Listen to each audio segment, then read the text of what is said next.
nos ayuda. El estudio de la epilepsia, pues, ha sido tecnológicamente dependiente, así como nuestra presentación. En la medida de que se ha logrado estudiar las funciones cerebrales, surgen más preguntas. Y pues hasta que tenemos personal dedicado para poderlo integrar, es que hemos podido ir resolviendo respuestas. Normalmente, ¿qué nos encontramos en Guatemala? Pacientes epilépticos con 10, 15 años de padecer epilepsia, en los cuales muy ocasionalmente tienen un electroencefalograma, no hay un estudio de resonancia, no hay una tipificación de la epilepsia. En la actualidad hay alrededor de 25 a 30 medicamentos antiepilépticos y todos tienen indicaciones especiales, todos tienen hay medicamentos mejores enfocados para crisis focales, otros para crisis generalizadas, y es necesario tener un diagnóstico. Las guías internacionales de la American Epilepsy Society indican que todo paciente debería tener por lo menos una resonancia y un video monitoreo. O sea, un video de la crisis que tiene. ¿Por qué? Porque nosotros hacemos, las familias no nos dan una semiología adecuada de la epilepsia. Cuando nosotros hacemos un video monitoreo como los que íbamos a presentar,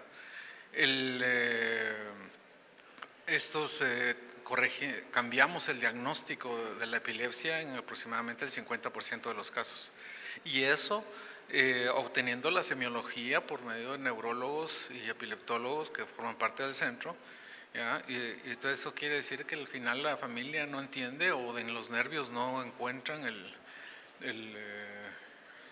tipo de… no pueden describir su crisis. El inicio, por favor. Siguiente. ¿Dónde lo va? Bueno, ¿de qué estamos hablando? Este es un cuadro que está en Berlín, en el Museo de la Epilepsia. Es un cuadro de San Ignacio de Loyola, extrayendo a los espíritus. Ya extrae a los demonios. Sin embargo, quiero llamar su atención a este recuadro. Y actualmente podemos ver que el pintor tuvo que haber visto a algún paciente con epilepsia, ¿ya? Y este es muy similar a esta niña en la cual estamos teniendo una crisis en lo que actualmente conocemos como la área suplementaria motora, que está por delante del área motora primaria. Actualmente con los estudios de resonancia ya empezamos a ver ¿cómo se llama? Lo que es realmente el demonio de esta niña, y este es lo que es una displasia de células globosas. En Guatemala se calcula que existen aproximadamente 300,000 pacientes con epilepsia, 10 veces el estadio Mateo Flores lleno, cada uno viviendo su calvario. Pero si nos queremos ponernos a nivel de lo que es aceptablemente mundial, decimos de que solo el 1% de la población tuviese epilepsia, entonces 14,000 personas están diagnosticadas con epilepsia, de ellos el 30%, la tercera parte, tienen al menos una crisis al año, y otra tercera parte son considerados como epilepsia refractaria. De estos, de 46,000 con epilepsia refractaria, 14,000 deberían ser estudiados para epilepsia. ¿Y cuántas cirugías hacemos al año? Realmente, actualmente llevamos 120 cirugías en un plazo de 10 años. Para hacer esto, pues hemos establecido relaciones con diferentes universidades y diferentes centros de apoyo para poder tener una atención integral y poder hacer accesible el servicio a la sociedad. Actualmente somos centro de referencia nacional del Ministerio de Salud Pública y los pacientes pueden ser referidos por una hoja de referencia sencilla de cada institución, y entonces se les entran para atención gratuita y empiezan su protocolo de atención. Tenemos que considerar de que las crisis epilépticas solo son una parte del problema. Como siendo una enfermedad crónica, tiene comorbilidades psiquiátricas, comorbilidades médicas en la familia, hay alteraciones psicológicas en el grupo familiar, y eso debe ser tratado porque básicamente puede ser incluso más importante que las crisis epilépticas. Este es nuestro perfil de primera evaluación, en lo cual tenemos varias clínicas, como la neurología de adultos, la de niños. Cada paciente pasa por una de estas clínicas y después pasa a evaluación por neurocirugía, los estudios de neuropsicología y psiquiatría, para poder tener un dictamen de lo que es su tipo de epilepsia en especial. Aparte de eso, tenemos la resonancia con protocolo especial de epilepsia, que básicamente son cortes especiales, son cortes más finos en diferentes tomas para poder diagnosticar lesiones que originen la epilepsia. La diferencia de hacer este protocolo especial respecto a la resonancia que normalmente tenemos nos da una sensibilidad aproximadamente 50% más. ¿Ya? El video del electroencefalograma es la unión del electroencefalograma con una cámara de video en simultáneo y podemos hacer estudios de 24 a 72 horas, le quitamos la medicina a los pacientes para poder hacerlos convulsionar y entonces ver realmente el tipo de epilepsia que tienen. Entonces, estos estudios son los que nos permiten, son el corazón del sistema y nos permiten hacer el diagnóstico en la mayoría de los casos. Aquí no sé si no funciona el video. Entonces, básicamente hacemos un video monitoreo donde hacemos convulsionar al paciente. El paciente, lo único que se le hace es quitarle las medicinas. En la actualidad, otros estímulos que anteriormente se usaban ya no se hacen por el riesgo de estatus epiléptico. Se tiene que hacer un medio hospitalario bajo gente entrenada para prevenir el estatus epiléptico. Actualmente estamos haciendo por lo menos 2 videos ictales a la semana con un residente entrenado en el manejo del estatus epiléptico y personal de enfermería también. Por ejemplo, esta es una de nuestras resonancias en las cuales estamos viendo con el protocolo especial, ya hay identificación de ciertas lesiones. Ustedes la vemos acá, podemos comparar la sustancia blanca acá con la pérdida de definición de la sustancia blanca aquí en el lóbulo temporal y estamos viendo esto que corresponde a un problema de desarrollo cerebral que se llama displasia. Hay pacientes ideales y hay pacientes que hay que ayudar. El paciente ideal es el paciente en el cual la zona lesional, hay una lesión que podemos ver en la resonancia, el electroencefalograma tiene un inicio ictal en la misma zona, la semiología que vemos y que nos describe la familia corresponde también a esa misma zona cerebral y el electroencefalograma interictal es coherente. En ese tipo de pacientes podemos tener hasta un 85% de pacientes libres de crisis después de una cirugía. Tenemos otros pacientes los cuales no son los ideales, los que llegaron tarde, los que tienen más de 10 años de evolución de la epilepsia. Estos pacientes a veces requieren lo que es una fase invasiva. ¿Qué quiere decir? Con los estudios anteriores no invasivos no logramos tener un diagnóstico y entonces tenemos que hacer implantar electrodos de profundidad o electrodos sobre la corteza cerebral para poder estudiar directamente el cerebro. Este es un paciente implantado. Se le implanta frontal, se le implanta parieto occipital y lo que nosotros estamos pensando en lesión. Este es un implante en electrodo por medio de una craniostomía, se hace la craniostomía, aquí tenemos expuesto el lóbulo temporal y el lóbulo frontal. Y entonces se cierra el paciente, se sale a su cuarto y se pasa al monitoreo o tenemos electrodos de profundidad, como este es el caso. Este es un sistema de electroencefalografía que desarrollamos nosotros en el centro para poder colocar los electrodos. En la actualidad tenemos otro sistema con un sistema computarizado. ¿Ya? Este ya es nuestro sistema actual que tiene un sistema de Phantom, tiene una exactitud de décima de milímetro, con lo cual podemos hacer una biopsia o colocar un electrodo con esa exactitud. Estos son los electrodos de profundidad. ¿Ya? Y en la actualidad tenemos un sistema, ya el desarrollo, lo que es el sistema de navegación. Durante la cirugía podemos nosotros ver en 3 dimensiones dónde está la punta del electrodo y entonces eso es como tener un GPS en la sala de operaciones, con lo cual tenemos una seguridad pues mucho mayor. Lamentablemente no tengo el video. Entonces, al final, de cada 10 pacientes que tenemos con epilepsia, 3 en un momento de su vida se vuelven refractarios. De esos 3, 1 llega a ser candidato a cirugía. ¿Por qué? Porque los otros 2 ya no llenaron criterios por los cuales la cirugía va a tener un beneficio para ellos porque está muy tarde o su tipo de enfermedad no lo permite. Y entonces, ¿qué podemos ofrecer? Lo que son las resecciones, cuando localizamos el área epileptogénica, como es la lobectomía temporal, que es lo más frecuente, o lo que son las desconexiones, que lo que estamos evitando es de que se disemine la convulsión, o hacer más fuerte al cerebro contra la crisis, aumentando el umbral de crisis con el uso del estimulador vagal o la estimulación cerebral profunda. Entonces, hemos hecho todas las técnicas que existen en el mundo para control de la epilepsia. Al final lo que sabemos es de que entre más estudiamos al paciente y podamos obtener mejores respuestas, podemos ver de que tiene una lesión difusa, puede optar a una cirugía paliativa. Cuando ya localizamos adecuadamente la lesión, podemos considerar que hay una cirugía curativa y el éxito depende de eso.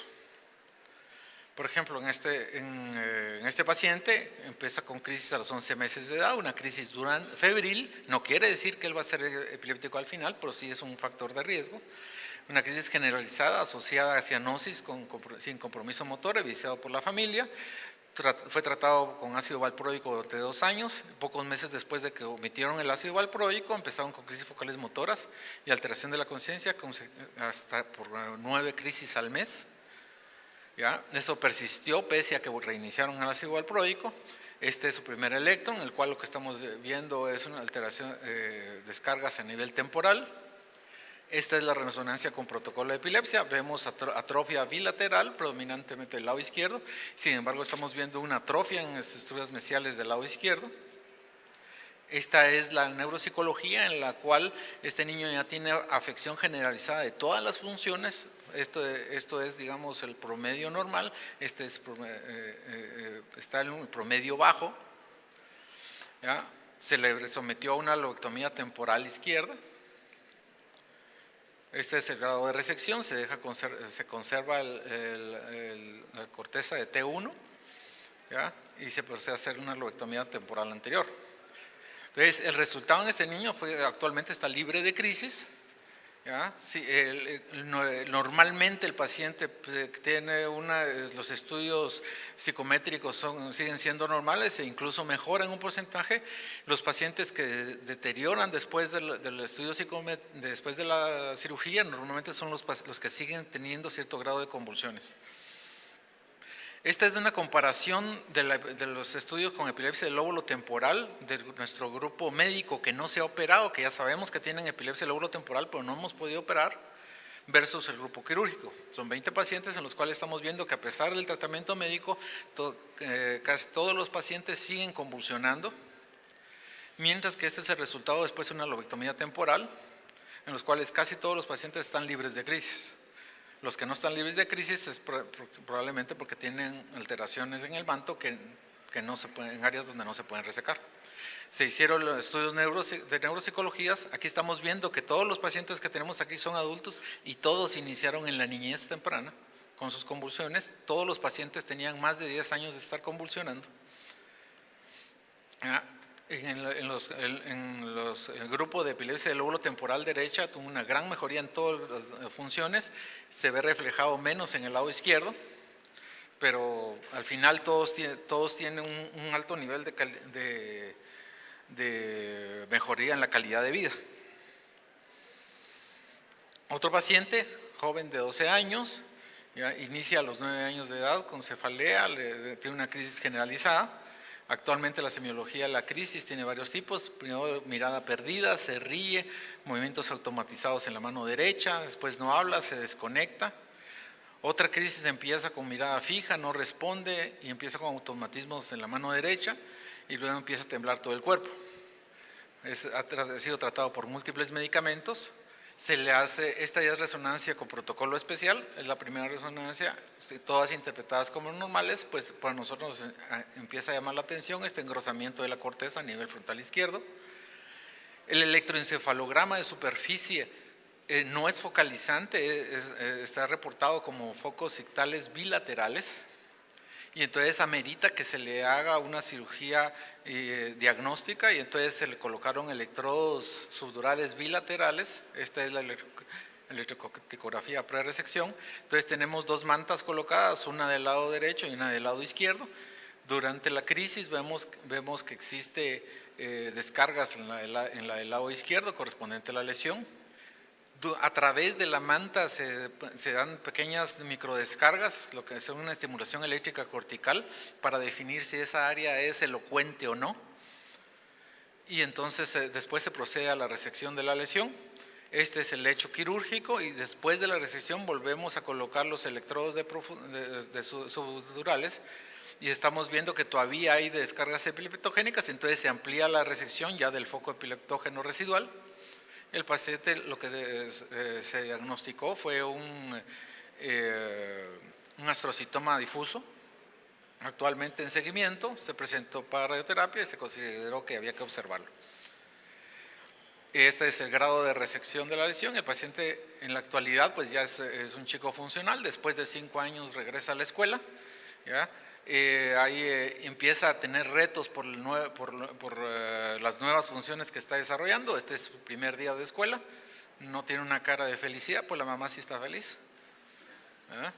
Entonces, el siguiente caso es una niña femenina de 13 años de edad, originaria de Cobán. Inicia con crisis a los 8 meses de edad, sin relación con crisis febriles, empieza con una crisis al mes, actualmente tiene 10 en el día y 20 durante el sueño todos los días.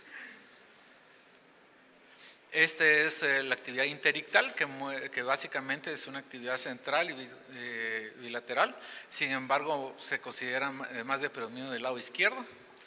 Este era el video de la crisis, pero no lo podemos tomar. Básicamente lo que tenemos es una crisis similar a las crisis frontales y aquí lo que tenemos en la resonancia, estamos viendo las alteraciones en sustancia blanca a nivel parietal del lado izquierdo, no deforman totalmente el área, sin embargo se ve la infiltración de sustancia blanca. Cuando vemos aquí en este corte axial estamos viendo el signo de omega que corresponde al área de la mano. Y entonces estamos viendo que esta es la corteza motoria, entonces es la corteza sensitiva, y entonces vemos que del lado izquierdo va a tener infiltración de la lesión, y entonces se considera que tiene que entrar a una cirugía en 2 tiempos. Estas son todas sus evaluaciones. Hay un retraso total de las funciones generales de neuropsicológicas de la niña. Y entonces decidimos colocar los electrodos subdurales, hacer registro de actividad eléctrica y hacer un monitoreo. Aquí estamos colocando las redes sobre la unión del frontal y parietal del lado izquierdo, del lado derecho, perdón. Aquí lo que tenemos es la actividad eléctrica transoperatoria. Aquí la paciente sale a su cuarto ya con los electrodos colocados. Nuestra neurofisióloga, la doctora Vega, está haciendo la estimulación de cada uno de los electrodos y entonces identifica el área motora que corresponde al brazo, por lo cual esa área no va a ser resecada. Después se le deja convulsionar y ya tenemos las áreas donde se está produciendo la convulsión, y este es el resultado final del estudio. Tenemos en verde el área motora que corresponde al brazo y a la cara, en amarillo las áreas interictales, o sea, lo que durante todo el estudio hubo áreas de descarga, y en azul las áreas que se encendieron durante la crisis. Después de remover la lesión tenemos crisis residuales, pues ya sabemos que son correspondientes a las áreas elocuentes y se dejaron. Al final ella se recupera al 100%, no hay un déficit agregado. Las crisis en la actualidad ya no tiene crisis generalizadas, las 80 crisis que tenía generalizadas desaparecieron, solo tiene crisis focales aproximadamente una vez a la semana. Y el diagnóstico es una displasia de células globosas tipo 2B. Tenemos este paciente en el cual todavía se benefició de una resección. Hay otros pacientes en los cuales lo que podemos hacer es aumentar el umbral de crisis, como es colocando un estimulador.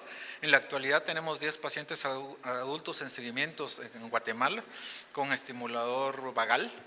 De estos 10 tenemos 3 pacientes libres de crisis, 3 pacientes con mejoría arriba del 75% y los otros 3 con mejoría arriba del 50%, en pacientes que no son candidatos a una cirugía resectiva. El estimulador, además de evitar las crisis, tiene mejorías en ciertas funciones, como son de memoria, de estado de alerta, mejoran el sueño y en el estado de ansiedad. Este es un implante de un estimulador que básicamente es el implante de un marcapaso, y lo que hacemos es la exposición del nervio vago a nivel cervical y ahí se nuda el electrodo.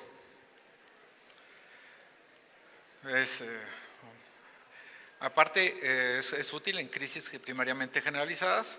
Otra de las opciones es lo que es la callosotomía, que es lo que estamos haciendo es impedir la diseminación de las crisis de un hemisferio a otro. Esta es la visión quirúrgica de la callosotomía. Todo esto se hace guiado por el navegador, ¿ya? Es una cirugía no resectiva, en la cual que podemos usar también lo que es el Gamma Knife, que es un sistema en el cual lo que estamos haciendo es descargar radiación sobre el blanco. Y finalmente, lo que son las hemisferectomías. En Guatemala llevamos en la actualidad 2 hemisferectomías realizadas. Aquí lo que está en patologías como el Sturge-Weber o síndrome de Rasmussen, en el cual tenemos enfermedad de un hemisferio completamente y lo que queremos es defender el hemisferio contralateral. Entonces en la actualidad ya hacemos la hemisferostomía, que es simplemente desconectar todas las vías que comunican un hemisferio en el otro sin resecar toda la masa. Anteriormente se quitaba. Esta fue realizada hace 10 días. Aquí lo que tenemos realización, quitamos toda el área de la cara, se quitó la ínsula, se abrió el cuerno temporal para quitar las estructuras mesiales del lóbulo temporal, se cortó las conexiones frontales y una callosotomía a través del ventrículo. Entonces, con eso todo este tejido ya no tiene comunicación con el hemisferio contralateral y la paciente en este momento está libre de crisis. Aparte de eso, nosotros como centro integral pues tenemos que tener consideraciones para la familia, principalmente para el cuidador. Se le da talleres de autoestima principalmente a los pacientes y a los familiares, que principalmente son los encargados de cuidar al paciente. Y pues todo eso ha hecho mejoría notable en la calidad de vida de los más de 1.500 pacientes que actualmente sigue el centro. En nuestra página web pues, pueden ustedes encontrar los 4 libros que tenemos publicados durante el tema para hacer cualquier consulta. Y esta pues es la información que les traía por hoy. Muchas gracias.